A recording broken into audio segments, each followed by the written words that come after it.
Magandang umaga mga viewers. Sa araw nga pala na ito ay tayo maghukay ng lupa. Kasama ko nga pala dito si Paring Jer at si Uncle Ruben. Ayan o, pinaplano ngayon aming gagawin mga viewers. Ang paghukay nga pala ng lupa ay hindi basta-basta madali. Ito ay ating pinaghirapan din mga viewers. Ayan tinitira na nga ni Uncle Ruben.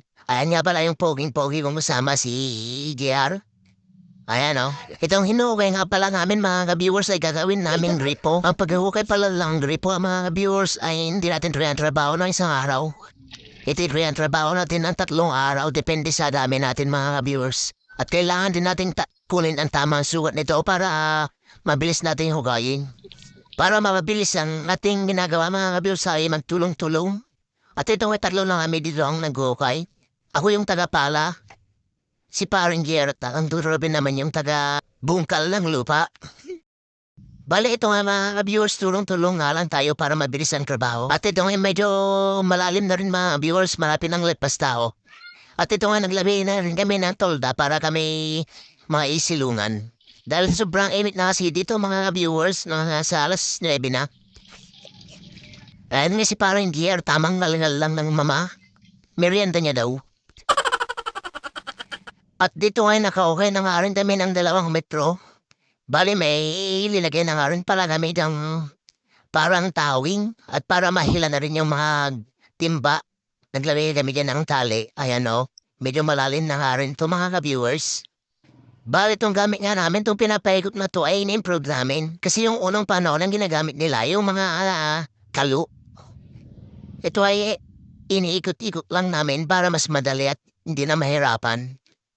Kapag inahat mo pala yung timba mga viewers, kailangan tayong magdahan-dahan at mag-ingat. Kasi kapag nahulog yung mga bato at lupa ay matatamaan yung nasa baba ay sobrang sakit din. Kailangan doble ingat tayo dito sa pagkukuha ng timba mga viewers.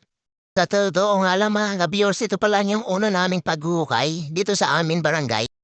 At kung umabot ka sa video na to, pa-comment naman kung tagasan ka para alam ko kung saan umabot ang video ko.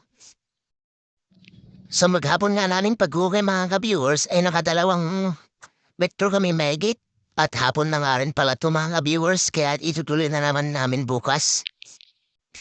Kinabukasan nga mga ka-viewers at ito hinumpisan na naman namin ang paghukay. Bale pinapaigot ko na nga itong tawid namin para ibaba yung timba. Sa tansya ko nga ito mga ka-viewers sa 2 araw namin paghukay kami naka 3 metro na. Mahirap din kasi talaga ang paghukay ng mano-mano mga viewers. May nga sa loob, sobrang kunot pang lupa. Kung may plano po kayong magpahukay mga ka-viewers, mas maganda po kung tag-init ang paghukay. Yung summer ba para yung tubig ay mas malalim. Kung tinataas nga lang namin yung timbang na may laman mga ka-viewers, iti aming pinapaikot lamang. Napakadali lang nito mga ka-viewers, napakagaan lang nito. Hindi ka na mahihirapan. Ayan malalim na mga ka-viewers at ang sabi ko nga, doble ingat po tayo dito, kailangan pong walang mahulog para hindi po matamaan yung nasa loob ng butas. Kung mapapansin nyo nga dito mga ka-viewers ay hindi pa ako pumapasok sa loob. Hindi pa kasi ako sanay mga ka-viewers, takot pa ako. Ipapakita ko sa inyong loob ng butas mga ka-viewers kung paano ang paghukay ni Uncle Ruben. Yan nga mga ka-viewers, nag-uupo lang siya at sobrang init na din sa loob. Napansin ko nga rin mga viewers, meron na palang sumisilip na bata. Ito nga'y aking pinaalis dahil napakadelikado at baka sila'y mahulog. At sa tuloy-tuloy nga rin nating paghukay mga viewers ng ilang araw. At ito nga'y naabot din natin yung tubig at meron na nga tubig mga viewers. Hindi mabasa Nay, sinay. Nalani. Manay ko ako naman. Nagpupugsi mo tayo. At dito nga'y aakyat na po ang naghukay sa loob. At papakita ko sa inyo kung paano yung pag-akyat niya. Ganito lang po yung pag-akyat mga viewers. Kumawak ka lang po sa lubid at ito'y ating papaikutin at ito nga'y itataas ka na. Believe nga rin pala ako dito sa kasama namin kay Uncle Ruben. Kahit siya isang senior citizen na, malakas at kayang-kaya pa rin maghukay.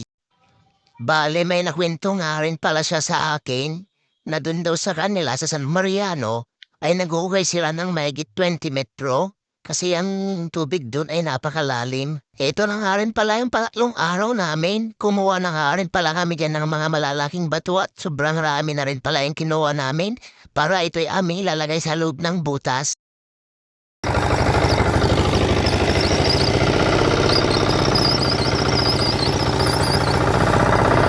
Hindi ko na nga rin pala na video kung paano namin nilagay yung mga batong kinuha namin dahil sa sobrang busy namin at pagod.